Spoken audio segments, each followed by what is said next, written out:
And so when someone comes to you with doubts and questions, they're hoping to be listened to. That in and of itself can be a very healing act. I'm Stephen Cap Perry. This week I speak with Tim and Aubrey Chaves, hosts of the Faith Matters podcast. We talked about the upcoming Faith Matters Restore Gathering and the evolution of their faith and membership in the Church of Jesus Christ of Latter-day Saints. And an evolution of faith, or a changing of how we think of what we believe, is a topic relevant to believers of many faith traditions of late. I'm speaking in good faith today with Tim and Aubrey Chaves, who grew up near Salt Lake City and both went to middle school and high school together. I bet that's fun to have lots of common friends. Yes. It is. Tim served an LDS mission to Montevideo, Uruguay. He attended BYU for his undergrad studies before getting an MBA from Harvard Business School, and he's an entrepreneur working in Utah County. Aubrey received a degree in elementary education from Utah State before teaching fourth grade for 2 years, and she owns a cake decorating business. I did take time to look at some cakes online. Oh, did you? Wow. Oh, thank you. Wow is the only appropriate reaction. Yes. And Tim and Aubrey are the parents of 4 children. Thanks, both of you, for being on today. Thank you for having us. It's our pleasure. Thanks. So we had you on partly because of a gathering that you're putting together. You're the hosts of the Faith Matters podcast, but that's also an organization and is putting on an event called Restore. So Tim, Aubrey, either of you, if you could tell me first, what is Faith Matters, the organization, and then why this really cool get-together that you've put together? I could start. If you're wondering about the organization itself, Faith Matters, there is on our website, faithmatters.org, on the About page, just /about, it states what our mission is, which is that Faith Matters aims to create a space in which an expansive, radiant approach to the restored gospel can be considered and discussed. And I think for me and Aubrey personally, that word expansive has been really important. We've had our own unique faith journey, and if you want, we can get into that at some point. But we definitely both reached a time in our lives when we felt we were feeling a little stuck in a rut in our faith, and we needed some kind of expansion. And the people that we met, who were the original founders behind Faith Matters, really seemed to embody that value. And we got more involved. Eventually, we started hosting the podcast. We've been doing that for about 3 years now. And the missing piece we felt like has been really bringing people together, especially in person.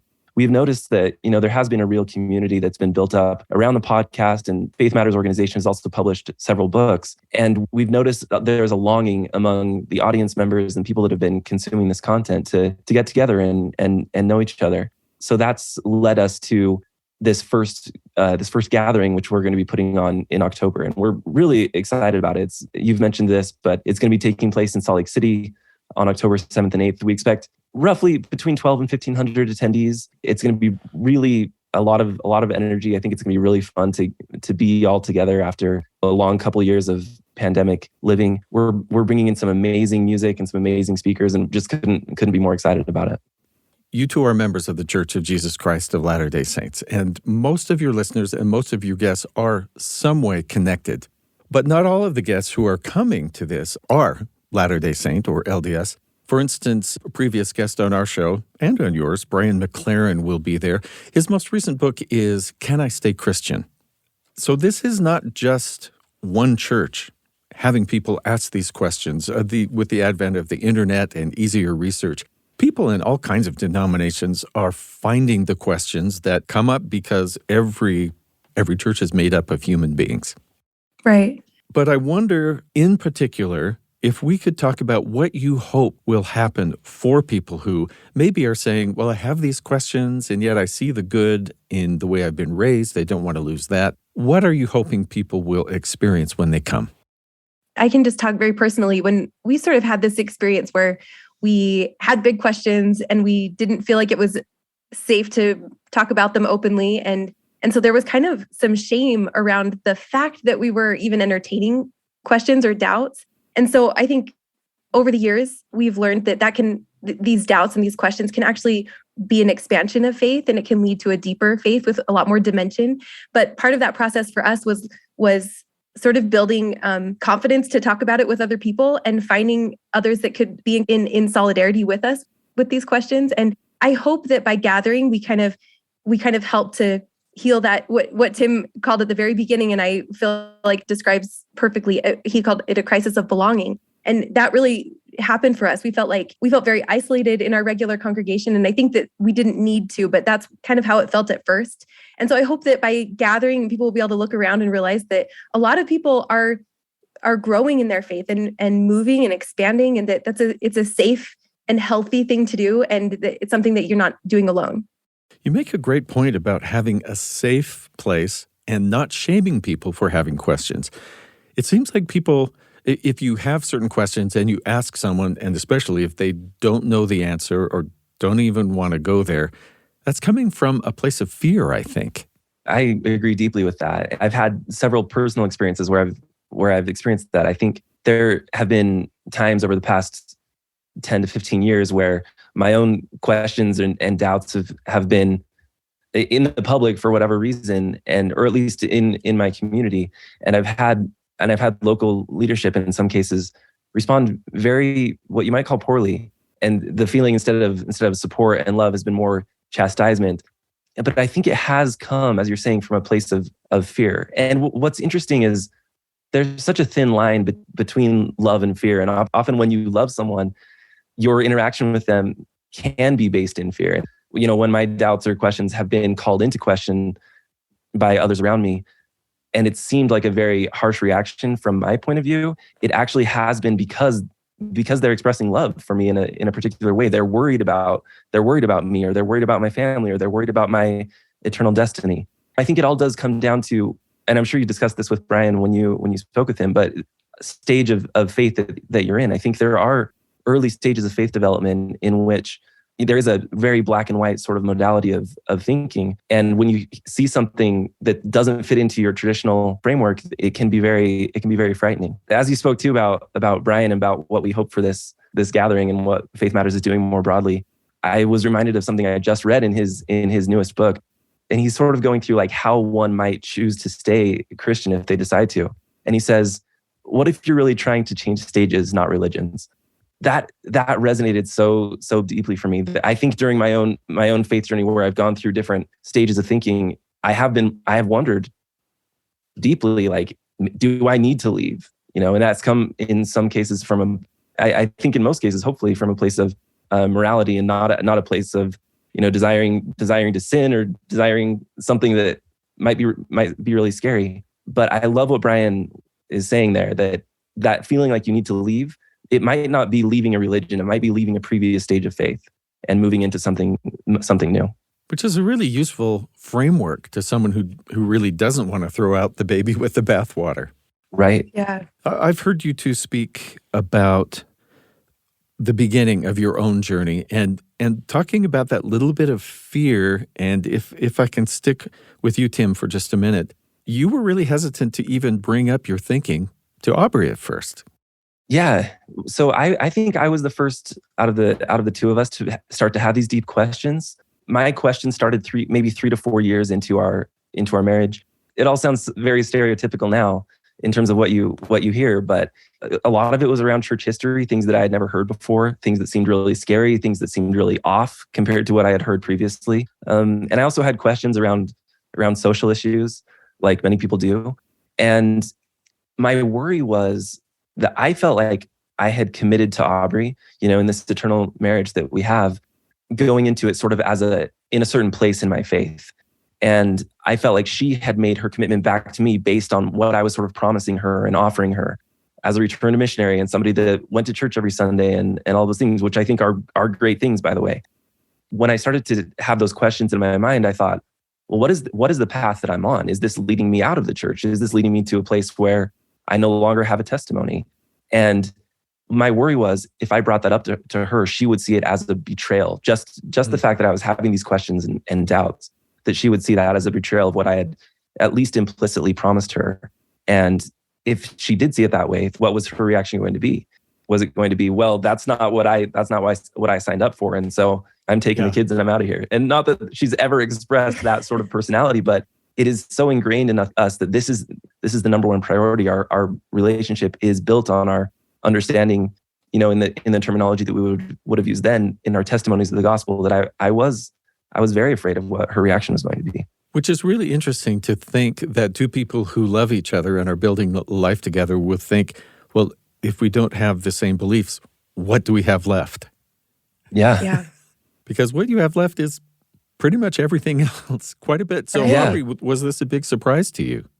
Yeah, it's heartbreaking to imagine Tim in that place before he opened up about that, and really like having those questions on his mind and imagining that that's a scenario that may come to pass. But I think that really is indicative of our worldview at that point in our life. Like our world was totally oriented around the gospel. It was absolutely in and through everything.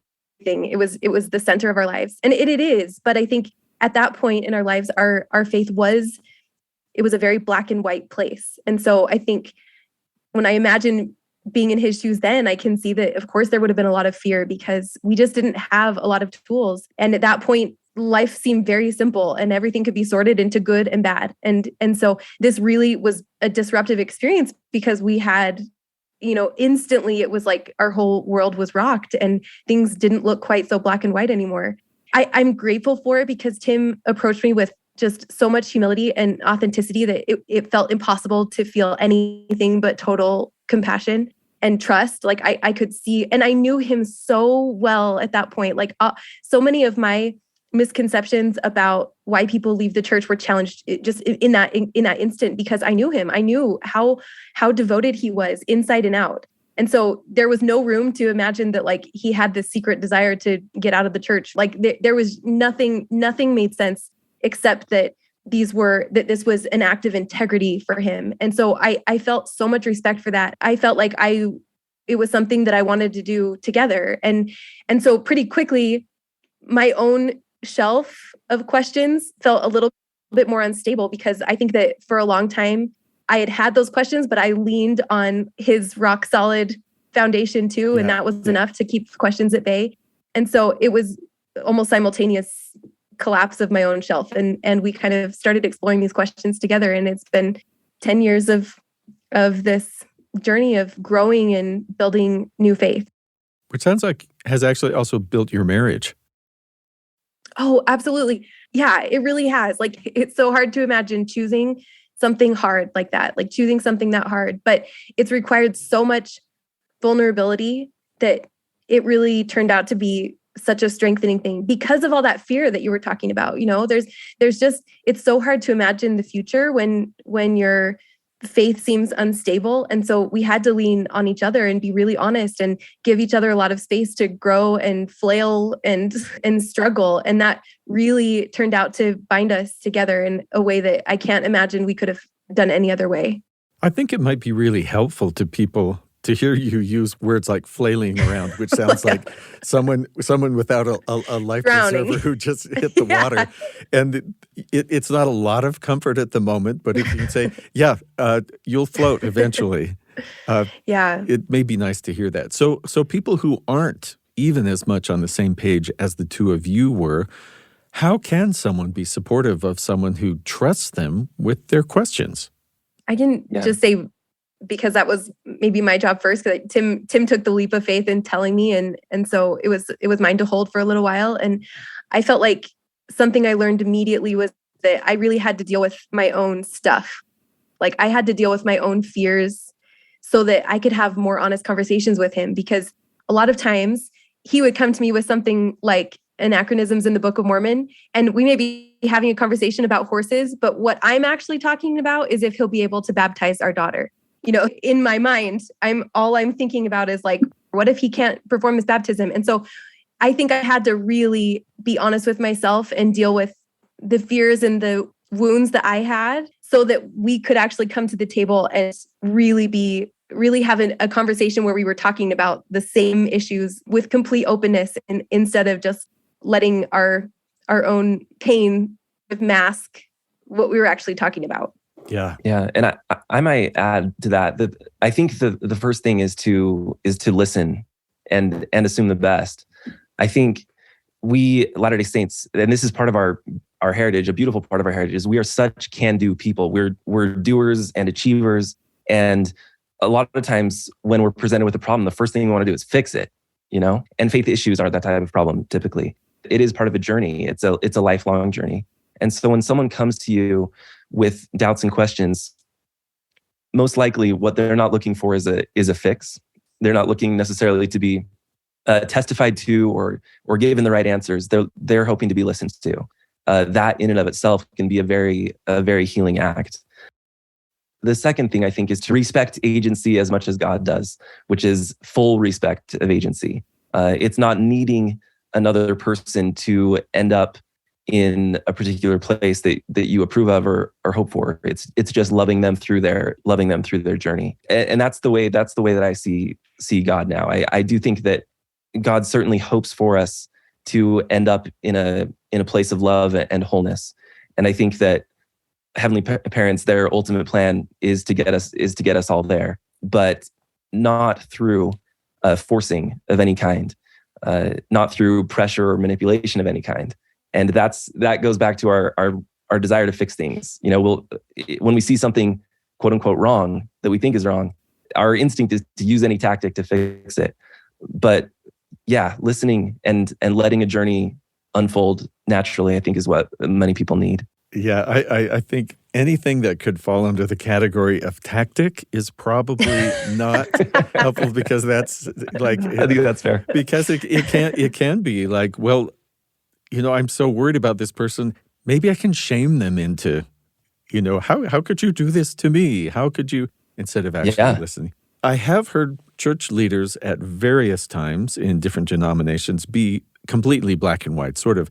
There are no alternatives except all in, all out. It's all good. None of it's good. And life is just not like that. So was that a stretch for you, Tim, to find a place that was a space between all black and all white? Yes, absolutely. Like you said, I think that was part of the sort of explicit teaching of my upbringing, is that there was a series of dominoes set up, starting with the Book of Mormon, essentially in our tradition. And I think you're being very clear that this isn't a teaching that's purely a part of our religion, but many religious languages use this type of language. But in our case, the way it manifests is, if the Book of Mormon isn't true, then Joseph Smith wasn't a prophet. If Joseph Smith wasn't a prophet and didn't receive the priesthood, then that priesthood was not passed down to present day. And if that didn't happen, then this isn't God's church. And if it's not God's church, then it's all a fraud and I've got to leave. So those questions about horses in the Book of Mormon all of a sudden become really, really important, like much more important perhaps than, if you're thinking in terms of dominoes, than they should be. The key for me, and I want to emphasize total respect and dignity for anybody's journey that doesn't look like mine, but a big key for me has been sticking around long enough to just let my perspective change on its own. It's not something that can happen overnight. But when you're built on that sort of domino thinking, that sort of black and white thinking, letting room for gray come in, it does take real time. It takes experiences, it takes new perspectives, it takes new types of learning and knowledge and study that you've never done before. And there's a lot of journey left, both on Aubrey's and my side. But we have come to a place where we right now do feel very at home in the Church of Jesus Christ of Latter-day Saints. We're really feeling, even though we're not seeing it black and white anymore like we did, we're feeling a real connection to the divine and to our community, which I think for us right now, or for me, I should speak for myself, is what it's all about. That's actually where I wanted to go. You're both being very kind to speak so personally about very personal things. Aubrey, have you felt God with you on this journey? Are there times when you felt directed or even just definitely in touch, he's with me? I think one of the gifts of the faith crisis, it did feel like a crisis to me, but one of the gifts I think was that it sort of deconstructed my real fear-based understanding of God. And so when that all came crumbling down, so did the obstacles that were actually separating me from God, like shame and this idea that God was a vending machine and that I had to earn my way into God's good graces. And so the doubt went so deep that like all of that fell away. And I feel like what was beautiful then was that there's been this reconstruction period, and I've been able to sort of reintegrate the experiences that I did value before, that I felt like where I'd really seen the hand of God or felt God in my life, and those became valuable again, but they sort of had a new light. And so I think that this spectrum of black and white did sort of become less useful because it just seemed like a different kind of spectrum. It wasn't that I was trying to find a middle way or be halfway or lukewarm. That wasn't even something that resonated anymore because my experience with God felt so much deeper. And what felt new was that I didn't have all the answers, but at the same time, I felt deeply connected to God. And that felt a lot less fragile than what I had begun with, which I would have called knowledge before. I felt very comfortable saying, I know the church is true. And that turned out to be really a rigid and consequently fragile belief. And once everything deconstructed and I rebuilt slowly, even though I really don't have great answers for a lot of my biggest questions, this relationship with God feels too deep to be disrupted anymore. And so that's maybe been the biggest evolution. It's harder to articulate, but it feels like there's more depth. And I feel like God is more of a presence in my life than before, even though it's not so black and white that I could write it down on paper. Beautiful answer. Thank you. Tim, it is one thing to have a relationship with an institution. You talked about, can I stay?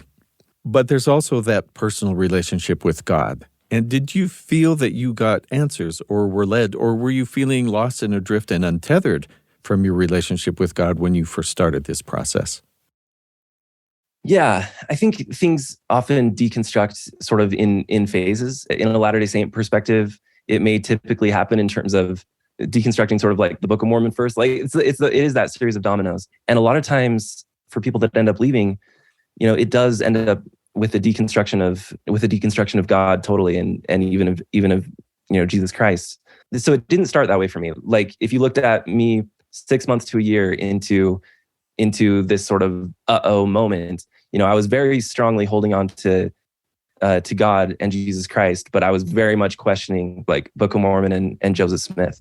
But as you work through this journey, the dominoes, because you've got that perspective, do start to fall. And there were periods, absolutely, in which I was questioning everything.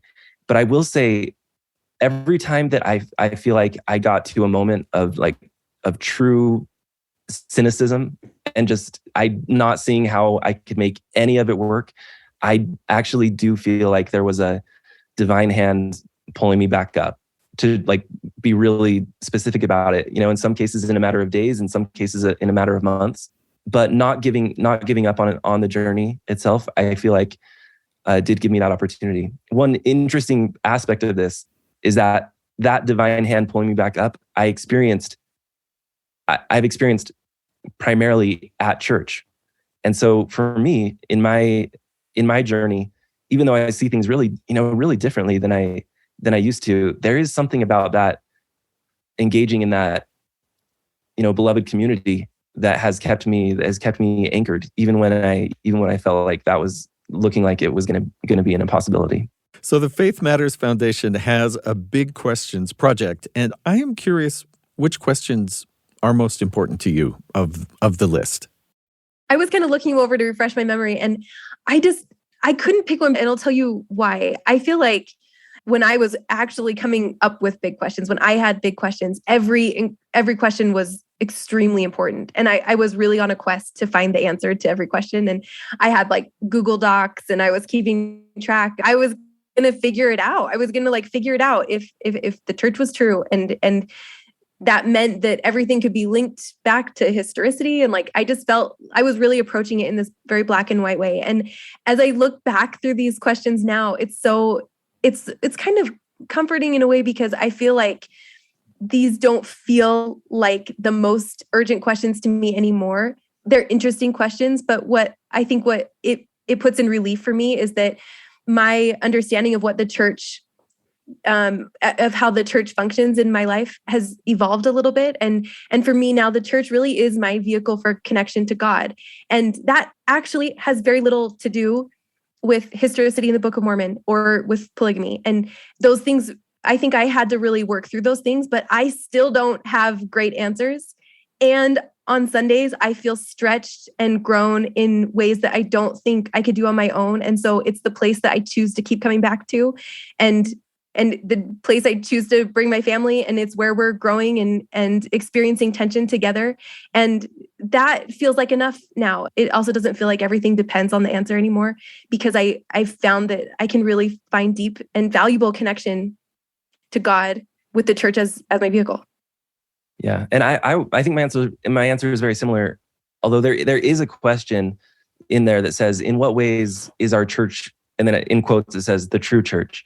And one of the most meaningful things for me that we've talked about quite a bit as we've gone through this journey is an essay by an LDS scholar historian named Eugene England, who wrote, and what he wrote was called "The Church is as True as the Gospel," which from a maybe traditional standpoint can sound really heretical right at the beginning, because we always say, well, the church is imperfect, but the gospel is true. It's perfectly true. And what he's saying though there is that God's whole project, bringing to pass the immortality and eternal life of man, is dependent on our growth, on becoming something more and something different than we are now. And the way that we get there is through experiences, and in particular through difficult experiences. And the church, this community that we're a part of, is full of those. If we're being honest, we've likened it to a rock tumbler, in which all the rocks go in with their sharp edges, and they get thrown around and they're busting up against each other. And after a while, they come out and they're the polished versions of themselves. But what's interesting is that in order for that to happen, there has to be a container. There has to be something causing that tension, holding all those rocks together so that they can bump up against each other. And for us, that container is the church. Thanks again to Aubrey and Tim Chaves for speaking with us. You can hear them on the Faith Matters podcast at faithmatters.org. We look forward to seeing them and you at the Faith Matters Restore Gathering on October 7th and 8th at the Salt Palace in Salt Lake City. This episode was produced and edited by Heather Bigley. Thanks to our production team, Peter Ellison, Austin Ball, Daniel Phillips, and Sam Clausen for help with engineering and sound design. In Good Faith is committed to the idea that we all benefit from hearing people of widely varying backgrounds share their personal experience with faith and belief. In fact, we think people with such experience deserve some of our best listening. In Good Faith is a production of BYU Radio. If you enjoy this show, be sure and leave a comment or a review where you get your podcasts. That helps spread the word and help others find us. Our Twitter feed is @InGoodFaithPod. I'm Stephen Cap Perry. I hope you'll join me again soon, right here in Good Faith.